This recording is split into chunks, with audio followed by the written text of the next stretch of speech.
Tánaiste, Neasa Horrigan said that the Green Party values were not represented when the coalition leaders agreed to lift the eviction ban. Can I ask, were Fianna Fáil values represented in the room when you took that decision? I know this may seem like a redundant question, given that the Minister for Housing is a member of Fianna Fáil, but I think people, including your own supporters, would like to know.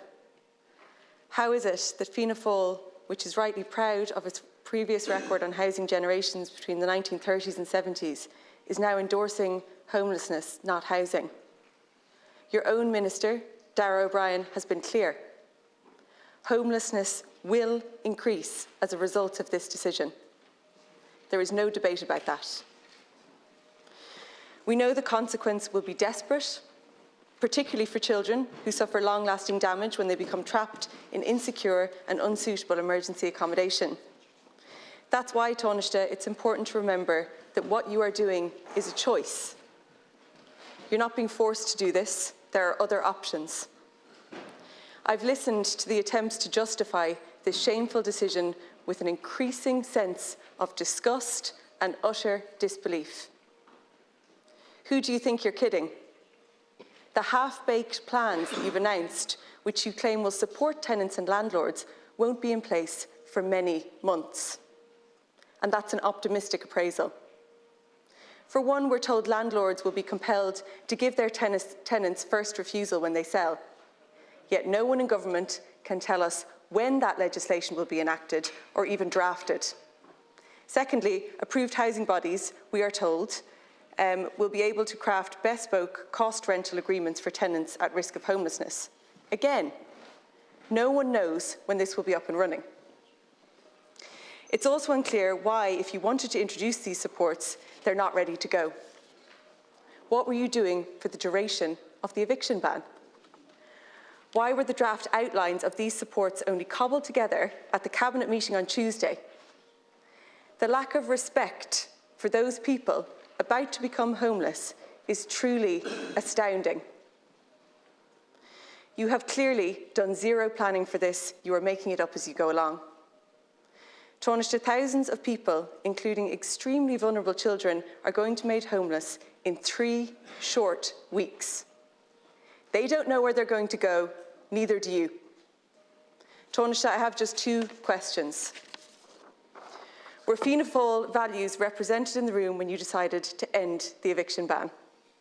Are you aware of any other housing minister in the history of the state who was openly admitted to deliberately opting to make people homeless? Well, first of all, I want to congratulate the Deputy on your elevation as leader of the Social Democrats. I didn't get the opportunity in the House to do so to date, and I wish you the very best in that respect. And could I say, in terms of Fianna Fáil values, I think Fianna Fáil values were reflected when we decided to form the government to take on the housing portfolio, notwithstanding the challenges that had built up over the years, and to make a real difference. And that difference is manifest already in the fact that last year, over 10,000, close to 10,000 social homes were delivered. That's the highest since 1975. And I made it a priority that we would build social houses. And we are turning the corner in terms of social housing, the highest since 1975. And this year, through a combination of new build, leasing and acquisitions, we target 12,000 social houses to be delivered.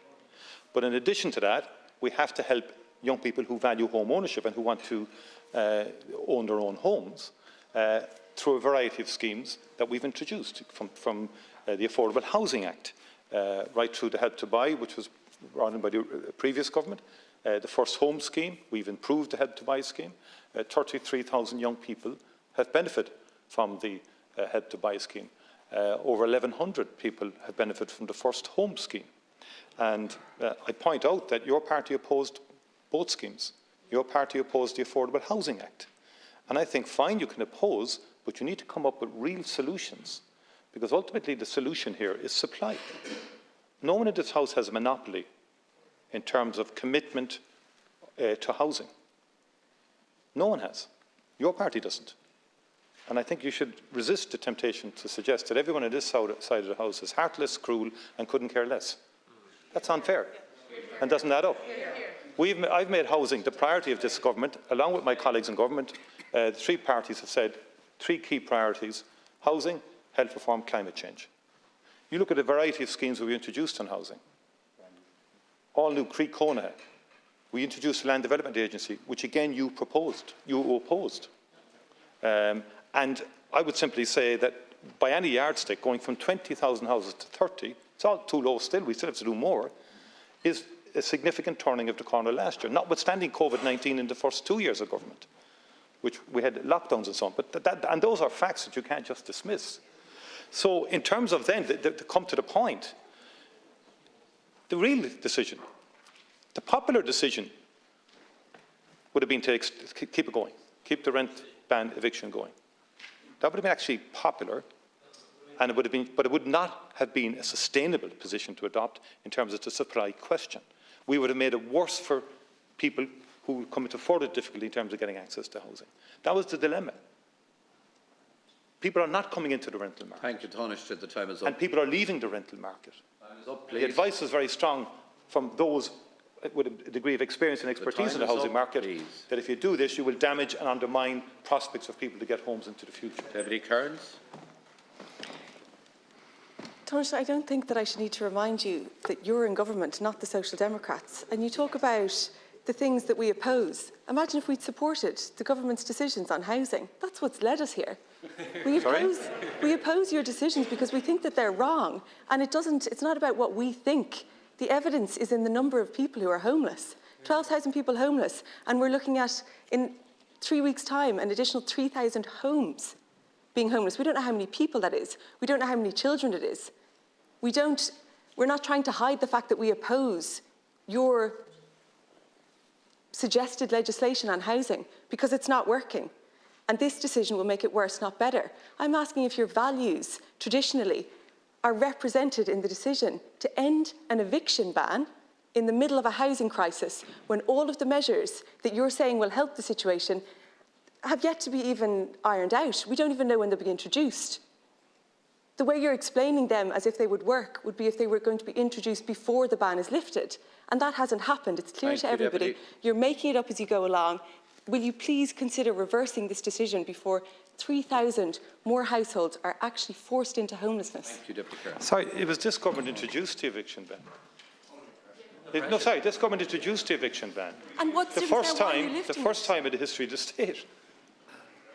Everybody in this House says it should be temporary, to one degree or another. All of you do. There's terrible hypocrisy in the debate, because Sinn Féin says we should lift it at Christmas time, a couple of days after Christmas Day.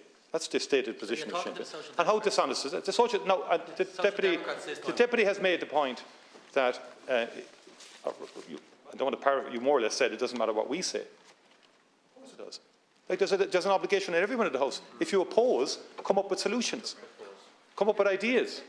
We do. But you don't. You vote them all down. And also I make the point that I don't understand how you can say that the Help to Buy scheme, which helps 33,000 young purchasers, and you just dismiss that and you oppose it. It helps the young people to get an access to buy a house and to get into a house. Now, maybe you're against home ownership, I don't know, if that's your position. But I would make the point on the leasing, the 1,000 leasing, the 1,000 from the adjustment to CAV funding, and also the 1,000, the 1,500 in respect of the in situ policy, basically saying to the local authorities that if someone is in threat of homelessness now, we're saying to local authorities, buy the house. And that would go as a directive and a circular to local authorities. That's the immediate response.